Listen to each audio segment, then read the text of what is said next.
शिवाय। अच्छा, ओम नमः शिवाय। ऐसा महात्मा मेरे राज को विनाश किया। शिवाय नमः। ओम क्या इसके आगे में ना कोई सामग्री है, फिर भी अधूरी रवा रही है। ओम भगवती लगता है यही साधु चल करके गया होगा राजभवन और मेरे राज को विनाश किया। ये कोई असली साधु नहीं है। अरे महात्मा, भगवती वासुदेवाय नमः। ओम भगवती वासुदेवाय। अच्छा बहुत धूम में मत।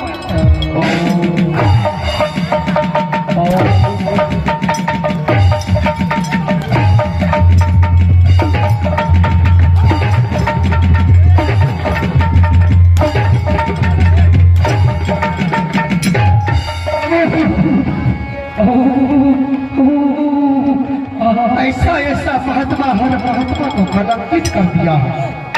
अगर यह दुश्मन अगर असली महात्मा होता तो आगे में सामग्री लेकर के हम जाप करता। यहाँ कुछ नहीं है, फिर भी यह हम जाप कर रहा है।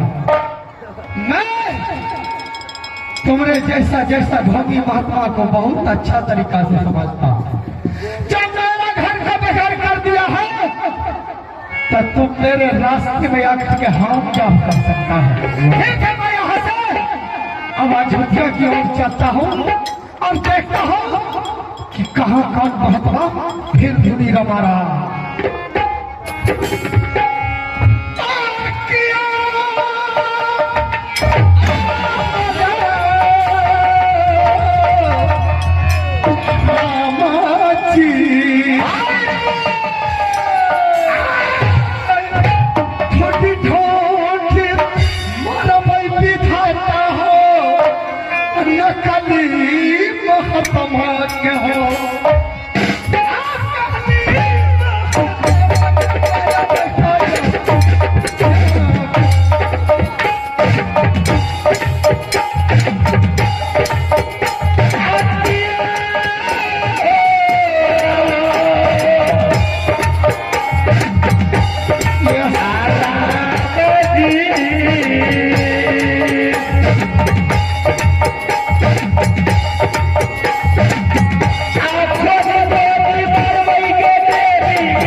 आ गई है?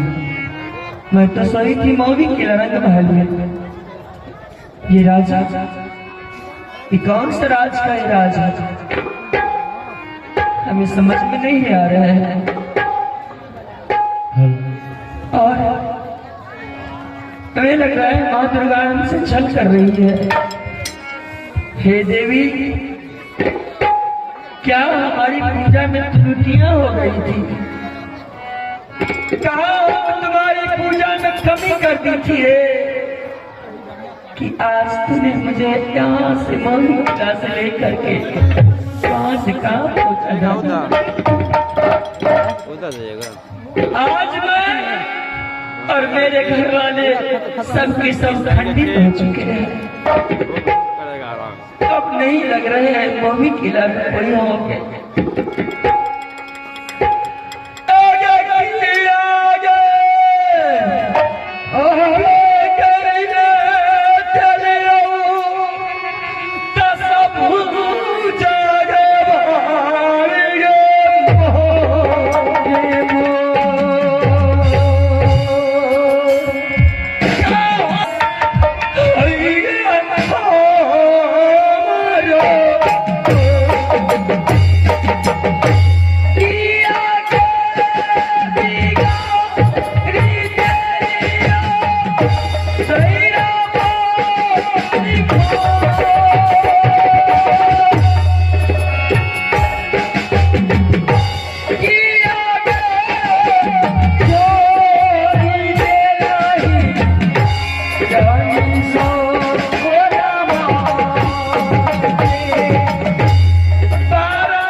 का बेटा छोड़ सोना रानी अपना जवान में लगाम देकर बोल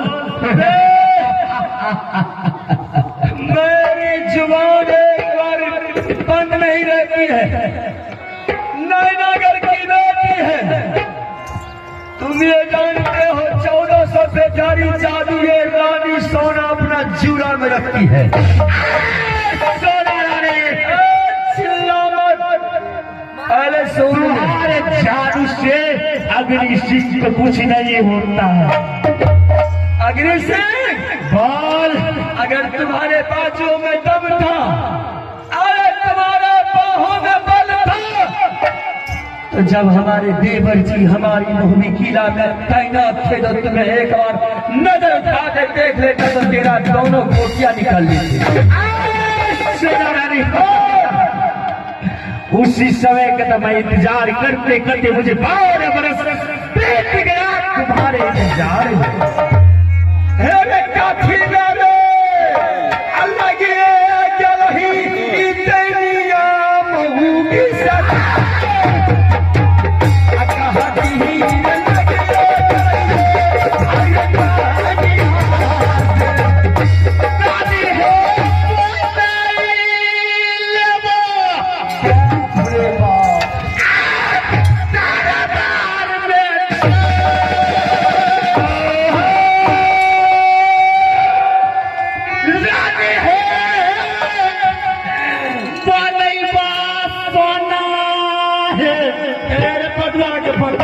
तू हमरा रानी बनेगी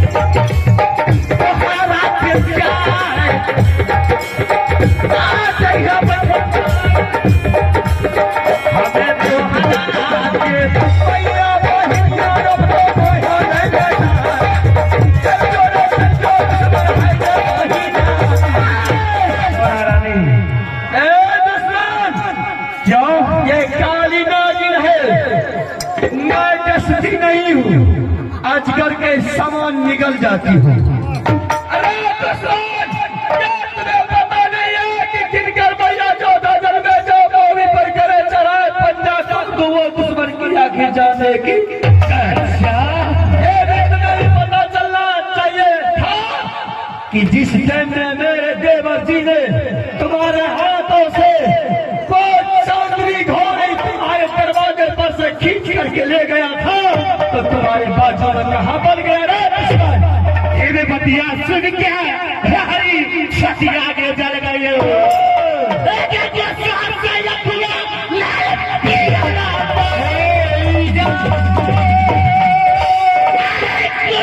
बदन में सोना लाली काली के पड़ गयो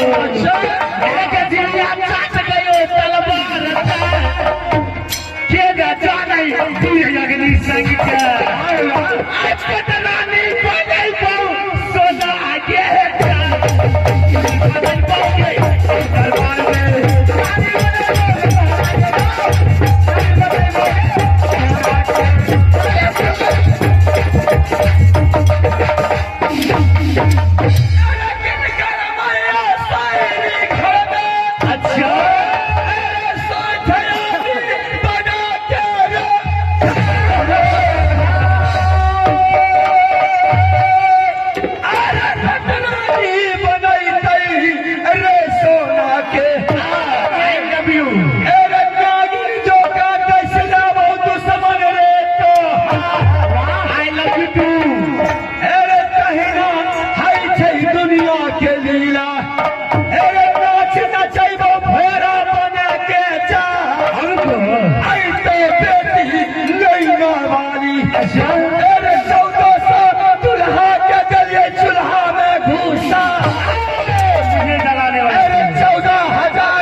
के न जाना ये अग्नि सिंह का एक गोदी में पठैबो सोना रानी के गोदी में पठैबो तोरा आगे यार के जानो वाला तो सोच छोड़ो नहीं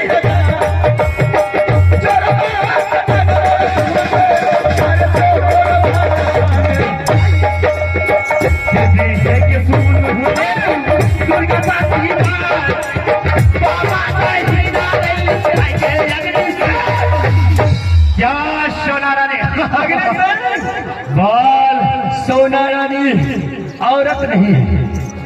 अगर तुम्हारे बाजुओं में दम है, तुम्हारी माँ ने सोनी घर में दूध पिलाई है, अच्छा तो इस सोना रानी से तुम पत्ता लगा ले। हाँ अगर एक बार नहीं, दो बार नहीं, अगर तीसरी बार में मैं हार गई तो रानी सोना तुम्हारे साथ शादी करने के लिए तैयार है। क्या मुझसे लड़ाई करेगी? क्यों नहीं, जीत करेगी। सोना रानी तुम नहीं जानती हो मेरे ताकत को। मैं सब जानती हूँ तेरे बारे में। मेरे घर से माँ का खोगों का बच्चा गिर जाता है। मेरे का बराई सुनाया तू अग्नि के